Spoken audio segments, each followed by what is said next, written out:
Hey everybody, I'm Jack Rita with Future Pastimes, and I'm one of the designers of Arrakis, Dawn of the Fremen. And in this video, I'm going to be talking about the Scavenge deck, what it is, how it works, and all the stuff that is in it.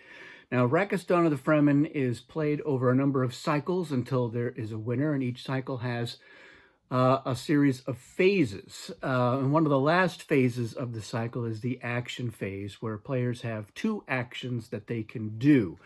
The first action is a choice between attack and scavenge. And then after they resolve that action, their second action is a choice between attack and shipment. So you can potentially have two attacks on your turn as your actions. But a lot of times, because the players are trying to have enough strength in their territories, especially along their borders between the areas they control and their rivals, you tend to have equal strength so that you can't take another player's territory. So it's actually often a pretty good idea to scavenge as your first action, because it may give you some options about what you do next.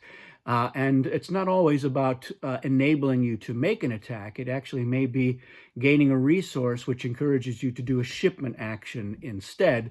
That way you could possibly do something at the start of the next cycle in the development phase, creating a still suit or a crysknife or a siege, which is what you need in order to win the game. So going to the Scavenge deck is never a bad idea. You are always going to get something good. Some things are certainly better than others, as we'll see when we go look at what's in the Scavenge deck. But it's an opportunity for you to get something that may influence how things will play out for you, not just in that cycle, but in subsequent cycles as well. So let's take a look at what is in the Scavenge deck. So in no particular order, I recently played this game and shuffled up the deck and haven't gone back through and unshuffled it. So we're just going to go from the top down to the bottom. We'll talk about everything in there. So our first one is a Kulan. This is a unique token. The only way you can get the Kulan is from the Scavenge deck, and there's only one. So what the Kulan does, it is actually going to give you 2 military strength in whatever territory you put it in. And when you get the Kulan token, you can immediately put it in any territory you control. So that +2 strength is going to be useful in helping you with some attacks potentially, or for working as a deterrent to help protect your territories. It also has a 2 movement, and that means that if you want to move the Kulan on a subsequent turn, you can move it 2 territories. And if you're using it for a shipment action, it can bring along a number of other things. So you can use the Kulan to move a still suit, crysknife, and any of the resources, spice, food, water, worm tooth. You can't use a Kulan to move a sandworm, and nor can a sandworm bring a Kulan along if the sandworm is moving. But the Kulan also does have a unique advantage, and that is it enables the forces in that territory, except for worms, to bear on or move into an adjacent territory, even when there are rock barriers between the 2 territories. So that's important, because normally if you've got a territory with your forces and there's a rock barrier between that territory and an adjacent territory, their strength does not bear on the other territories. And that's the primary way for winning your attacks, is you're counting up the strength you have in all the territories that border on the territory that you want to take. But if there's a rock barrier between that territory and one of them, that strength does not bear. However, the Kulan would let you bear that strength, even if you're not moving any of those tokens. It's just that Kulans are built for moving over rocks, so that's what that does. And it tells you at the bottom that the Kulan cannot be carried by a worm or an ornithopter, which we'll get to as well. So the Kulan, a pretty interesting, unique item. All right, our next card is a water resource token. So there's going to be cards for all of the resources. When you draw this, you're going to get a water resource token that you immediately put in any one of your territories, and then you're going to shuffle this card back into the deck. So it's the next time somebody draws from the Scavenge deck, they may get water as well. So you're just finding a water resource. All right, our next card is Maul Pistol, and there are 2 of these. These are, again, unique tokens, and you could only get them from the Scavenge deck. So it's a 2 military strength, and it can be moved, one can use it to move one force, or it can move one territory. So when you get this, again, you put it in one of your territories. And this is one of those cards that you may have been looking at your strength, and you're like, oh, I've got a crysknife and a still suit over here with the sandworm. I could bring all that strength in from a couple of territories away, but it's just not quite enough. But now suddenly you're able to add a maul pistol, because it's important. You cannot have duplicate tokens in other than resources in any of your territories. So you can't have 2 crysknives in one territory. And if you've got a crysknife in a territory, you can't build another one there. And you can't move one into the territory to double your crysknife strength. They have to be unique tokens, but the maul pistol is a unique token, so it can be in the same territory as a crysknife, which is very handy for that. All right, we have another unique token. This is a Frem kit. And then the way this one works is you're going to hold on to this until you use it. And the way it works is after you've made a shipment, you may make a second shipment. Plus, if there is no shipment in the shipment phase, either due to a vote, storm, or the rolling the eye on the Arrakis die, you can instead use the Frem kit to make a single shipment. So if, for instance, you roll the storm in the shipment phase and you're like, there is no shipment, but you have the Frem kit, you can say, I'm going to use this because I do want to make a shipment in this phase. So it gives you that flexibility of either 2 shipments when there is a normal shipment, or having that as something that you can use when nobody else can shipment. And it also has on here that this is a tradable item. So while you've got this card face up in front of you, when the trade phase happens, you could say, look, I will trade somebody this Frem kit for a spice, or I need whatever resource it is that you want to get to trade. You can use this as a tradable item. So that is handy as well. All right. We now have a Jubba Cloak, and there are 2 of these in the Scavenge deck as well. They're, again, the unique items that can only be found there. This one is going to add 1 military strength in there, and for movement it has a +1, and that is because it's a special token. It can be add 1 when paired with a still suit. So if you have a still suit and the Jubba Cloak in a territory, normally still suit will move 2 territories. But with that Jubba Cloak combo, you can now move 3 territories. And that is including if you're bringing along a crysknife or bringing along resources, you can add 1 to that movement. It doesn't add 1 to your worm's movement, even if your worm is bringing along that still suit and the Jubba Cloak. Whatever token you're using to initiate the movement, that's the movement rate that you have to use. And you can't say, I'm going to use the still suit to initiate a movement with the sandworm. It's always the token with the highest movement. If it's involved in it, that's the tokens that you're using the movement for. So this is good for when you have an area where you don't have a sandworm, but you do have a still suit. It lets you move a little bit extra.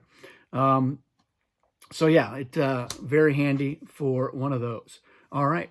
We have another unique card, a Smuggler's card. This is another one that you're going to hold on to until you decide to use it. So you can use it immediately when you draw it, or at the start of your turn in any phase. It is tradable.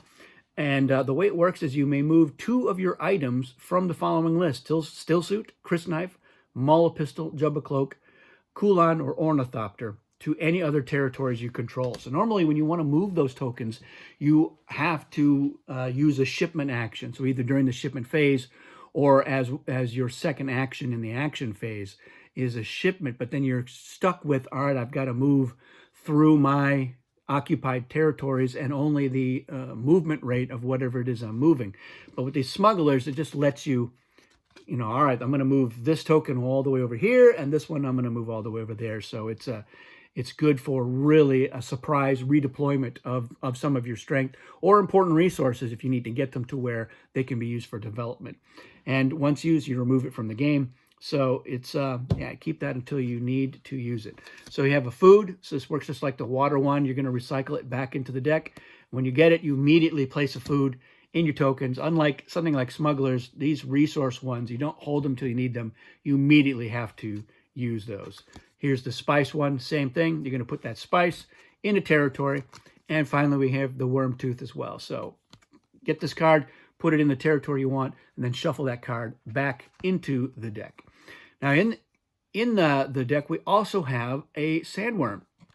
And this is another one that you're going to place the sandworm token in any of your territories, and you're going to recycle this back into the scavenge deck. So it lets you immediately place a worm in any of your territories that doesn't have one, or you can choose to flip one of your makers into a great maker. So remember, the normal worm has a strength of 2 and a movement of 3. But the great maker has a strength of 3 and a movement of 5. So that's a handy thing, because normally the only way you're going to get new worms is in the production phase, and that is if your thumper matches whatever the Arrakis die has rolled. And a lot of times, if you're getting a worm, some or all of the other players are also getting a worm. But here, you have scavenged and found one in the deep desert that you are now controlling. All right, Marketplace, another tradable token. You hold on to this. You can use it immediately or wait until the start of your turn in any phase. This lets you return 1 or 2 of your resources to the supply and gain your choice of that many from the supply and place them in any of your territories. So not only are you basically exchanging, like maybe you have 2 worm teeth that you don't need, what you really need is spice. You can use the marketplace to trade those in for the spice, but you can put those spice tokens in any of your territories, even territories that already have spice. So you're not limited to where the worm teeth came from. You can put them anywhere, so it's doubly useful. And again, tradable. Another tradable token is a discovery. There's only one of these. It's going to be removed from the game once it's used. So you either use it immediately or at the start of your turn in any phase, and you can trade it. But what it lets you do is add 1 random production site from those not in play to any of your territories that does not already have one. So at the start of the game, there's going to be an extra food, water, and worm tooth production site that is not part of the supply, and you're going to randomly pick one of those to add in to make for 12 that you're going to add to the game. So there will always be 2 that are left over, but there's another card that will potentially eliminate an existing one, and if that one has been played before this one is, then that production site that was removed could be one of the ones that you add into the game. Again, it's tradable, so you might say, you know what, if you want to put a food production site in one of your territories and give me X, Y, or Z. I've never seen anybody do it. Usually you're like, no, I'm gonna keep this for myself, but it is tradable. Another tradable token is this special effect, and it's called Shifting Sands. So the way this one works is, again, use it immediately at the start of your turn. It lets you move 1 rock barrier from one border to any other border, except a border with drum sand that doesn't have a rock barrier. And that can be a real tactical move, because all throughout the game you've had this rock barrier that has either been protecting somebody else's territory or preventing you from doing something or bearing strength where you need to, and now you can move it and not only eliminate that barrier, but you can now use it to bolster your own protection along the border where you may be threatened by somebody. So very handy token to have. All right, another one-shot tradable one is the Karama. And Karama is a Fremen word for miracle. And this is you use after any die roll. So you're going to hold on to this until you use it, unless you trade it. After any die roll, change the face of the roll die to the face of your choice. And that can be a really big deal, especially, let's say, for instance, right before the production roll, everyone else has their thumper set to full moon, and you have yours set to quarter moon, and let's say the die roll is full moon. That means they're all going to produce their spice areas that our full moon will produce, but more importantly, their sandworm. They will get a worm and you won't, but you can switch that around to be you get the worm and they don't. And there's a lot of other implications. You may want the storm to happen, or you may want to have some other effect, like you want roll the worm sign, which means that everybody loses a worm token, and that might be something that you need to have happen. So Karama, very powerful effect. All right, we have the Water of Life, and this is basically like a wild resource. When you use it, you gain 1 resource token of your choice in any of your territories. And again, it's tradable, and you can hold on to it till you decide to use it. Once it's used, this is going to be recycled back into the Scavenge deck. Here's our second Maul pistol. And here we go. I mentioned something like this earlier. So we have Raid, which is another one that's tradable. It's removed after it's used, immediately when you draw it, or at the start of your turn in any phase. This lets you remove any one production site from the board. So if somebody's got a spice production or a worm tooth production, you can get rid of it. Or instead of that, you can use it to steal a water, food, worm tooth, or spice resource from another player and place it in any of your territories. So it's going to be, what is it that you need? Do you want to harm somebody's ability to produce?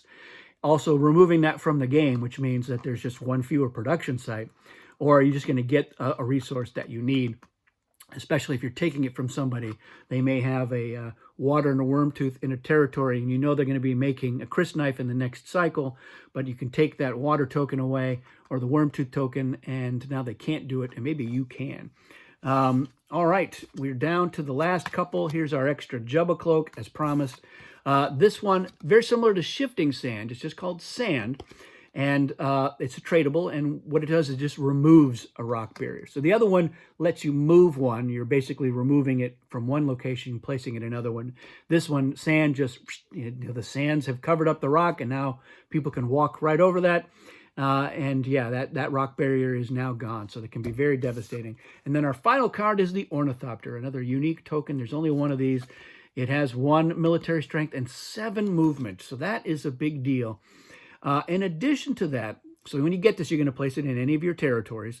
What's important about this is the Ornithopter can move over rock barriers, it can move over enemy territories, and even across drum sand. And when it's used for shipping, it can descend and ascend as often as needed, which means it can pick up tokens and drop off tokens each time it moves, within its the limitations of its movement. It can pick up and drop off movable tokens except Kulons and worms.